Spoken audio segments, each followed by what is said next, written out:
So, thank you. I'd now like to introduce Audrey Birt, who's a coaching consultant in health and social care, to talk about how we should talk. Okay, thanks.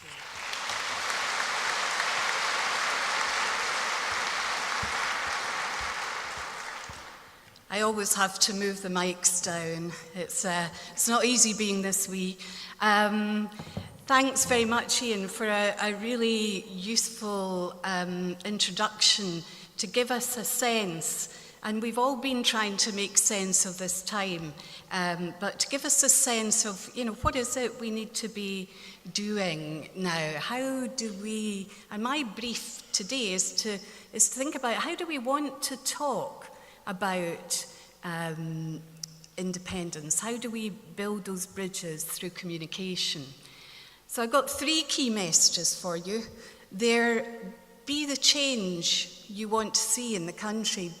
Build the Scotland you want to see. Don't argue, inspire. Inspire through what you do. People follow people's behaviour, not what they say. And also, build on the positive stories. And there are some. There are many. Build on those positive stories because we're wired to learn through stories.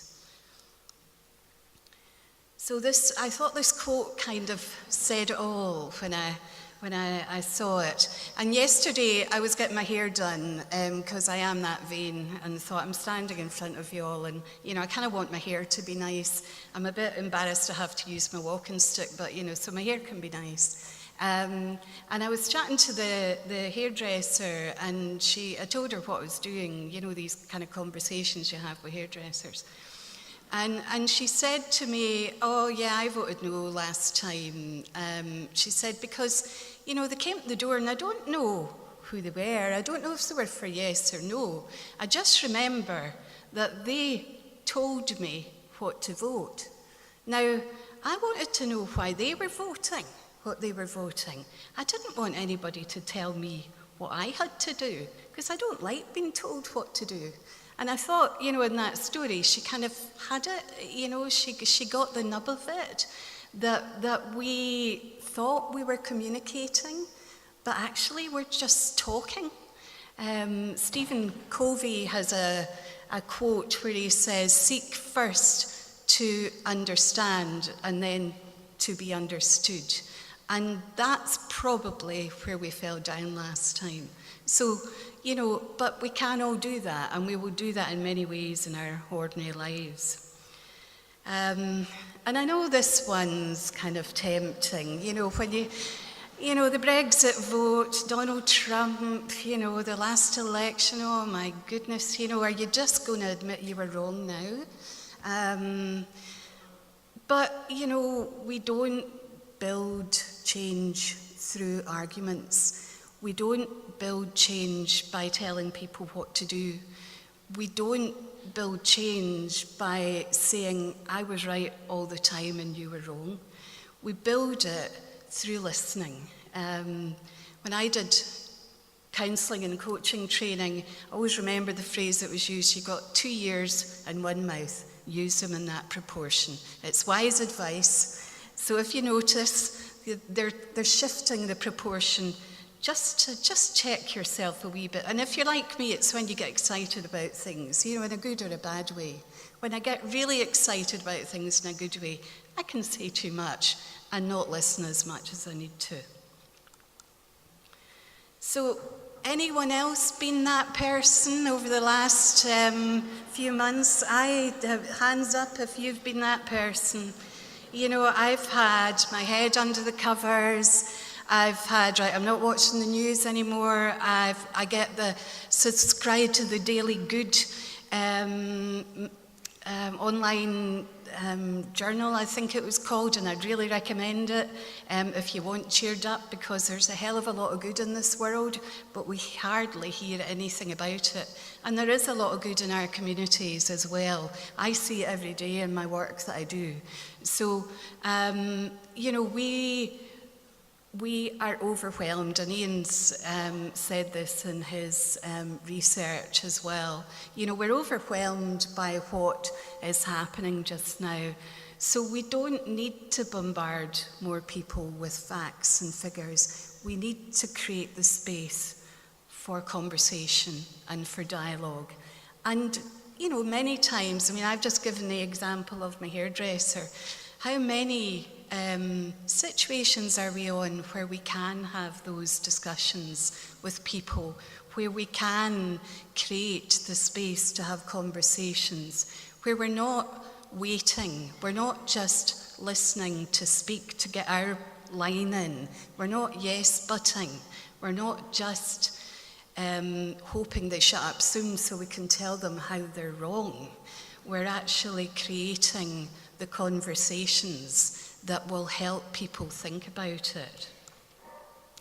I'm not going to labour this. It's work that's been done in addictions by some people called Prochaska and Dick Clementi. But it actually talks you through the process of change. And the work was done because they kind of learned in addictions that, you know, just telling people not to do stuff didn't work. Getting angry with them didn't work. Even getting upset with them didn't work. So what was it that helped people change? Because, you know, we do change.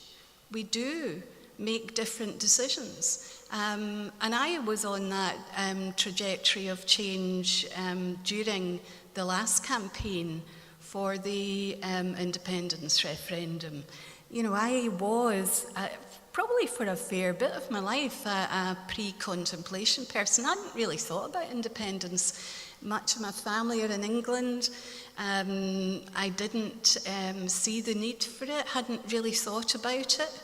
And so I was pre-contemplating. I wasn't against it. It just wasn't a big thing for me. I got pre-contemplative when I ran charities for UK organisations. I ran the Scottish bit of it, and then I kind of learned how challenging that was, even with the best of intentions. But once you're at the contemplative stage, that what you want to do is open up.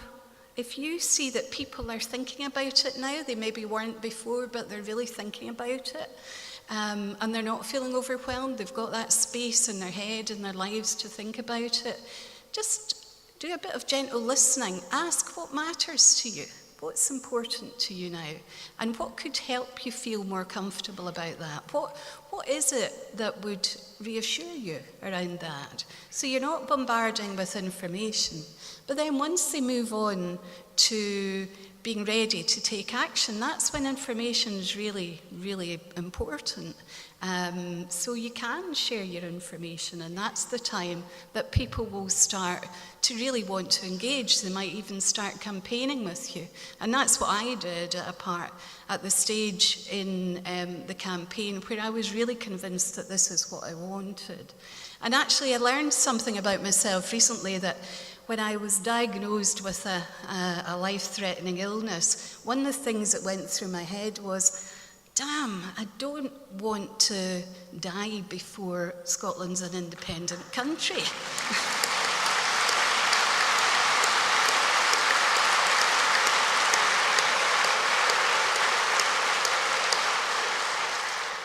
So no pressure, folks.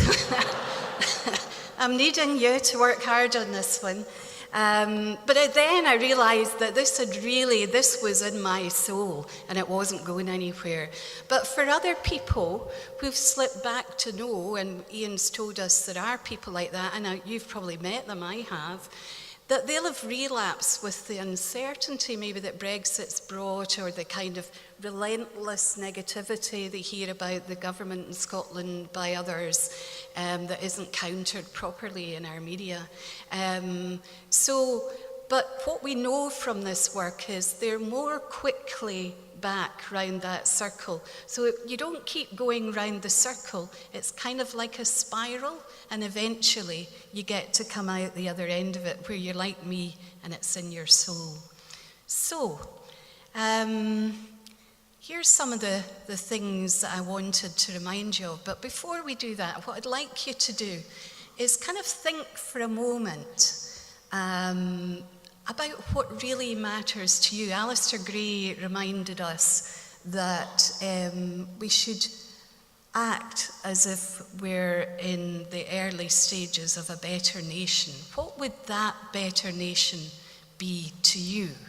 So I want you, this is when you get to interact a wee bit, and I maybe get to sit down for a moment.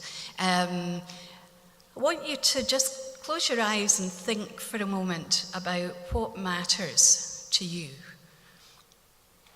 What would that better nation look like? And kind of feel what that feels like in your body when you start to think about that. What does that shift within you as you start to think about that? Now, just for a minute, and this is always a risk with an audience like this, I want you to chat to your neighbour. 1 minute, and I'll stamp my walking stick if you don't come back. So 1 minute, chat to your neighbour. What was it you said? And I want to hear a couple of phrases back from you.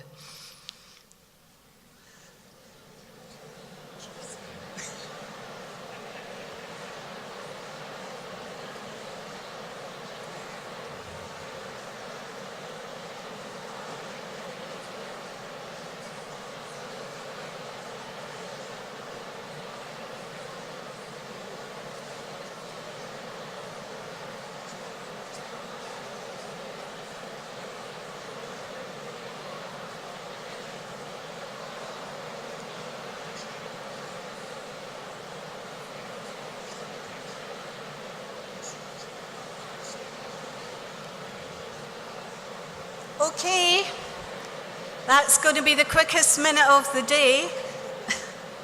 So this is when the people in the front rows have the advantage that I can actually hear them.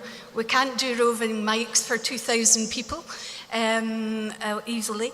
So could you shout out a couple of things that came up?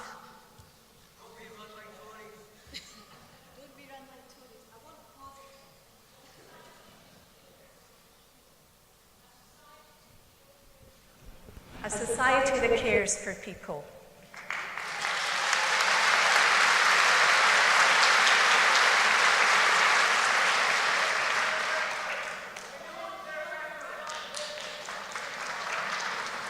Sorry, I didn't hear you. Women and children don't live in a sexist society all their lives. Yep, well, very important topic. I heard someone over here. No nuclear weapons. Hear, hear.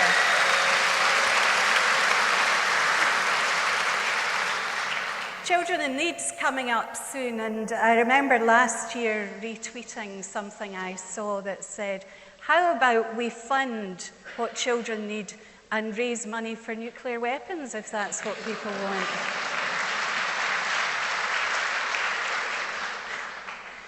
So, you've got that feeling in you when you talked about and you learned about what really matters to you in a future Scotland. That's what to work with. Work with your authentic connection to what's important to you, and that's what people will hear when you speak to them. That's how you can be the change you want to see. You know, if you want a more caring society, be more caring. You know, if you want a less sexist society, then not only fight for that, but actually live it. If you want to have a kinder and compassionate society, then be both of those things. And when people say they want facts, and of course we all say that, don't we? I want facts. I want the politicians to give us facts, but nobody knows what the future lies, and surely we've learned that in recent years. But what we can do is help people see what a different and a more hopeful future can be. We have to help them pattern hope for for the future, because that's what will give us the energy, the ideas, the compassion to keep going. At the moment, there's not a lot of hope. We need to build on that hope and focus on the positive stories of change. And Jane's going to speak to us soon about, you know, the small welfare powers we have in Scotland, but how we can do it differently when we're given the powers. I want to see a Scotland that's considering citizens' basic income, and I'm really glad to see that in our programme for government. And change doesn't happen from the top. We can see in the last programme for government that the stories that we have been telling about the kind of future Scotland we want, they're being listened to, and we're seeing some of those things emerge now. And I work in health and social care. Believe me, you don't want to be in need of health and social care in England. I know it's not perfect here in Scotland, and my job is very much about trying to improve it, but you really, really don't want to be in England at the moment in health and social care.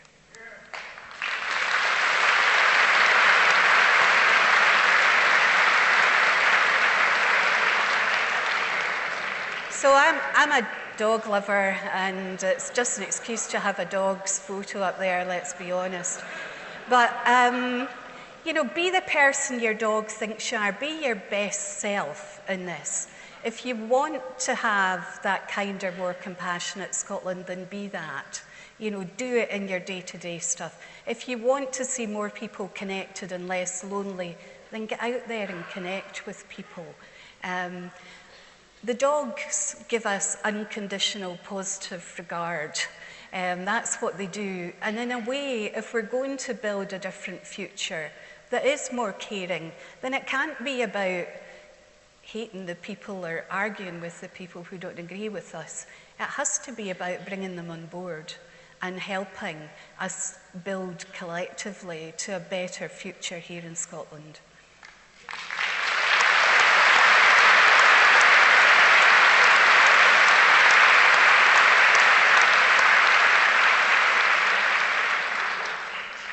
So Margaret Mead was a social anthropologist, and I quite often use this quote in the work that I do, because in many communities, the thing that really, really holds us back is thinking we just can't do it. I mean, Ian was talking about the Scotland football team. I will never forget Ian consoling my 7-year-old son when he'd kind of believed all the hype about Scotland getting to the World Cup and, you know, what we're going to do, and, you know, and we crashed out, and he lay on his bedroom floor weeping profusely, and then decided also to support Sunderland, where his dad's from. So he's become inured to disappointment, to recognising that the things you hope for just don't happen. And I learned at an early stage that it was, and particularly as a woman, if I'm allowed to say that too, that it's hard to have your voice heard, that actually you're not going to make a big difference, and that you can't really change things because this is the way things are. But things do change. We have changed many things in our society, even in the last few years. Look at the attitude to equal marriage now. Now, that is completely different in our lifetimes.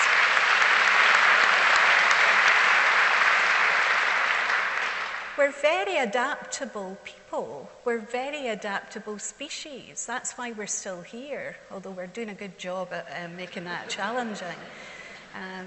So we can change, and we will do it, and that will happen over time. I mean, if you look at the stats, many people now believe that it is inevitable that Scotland will become an independent nation.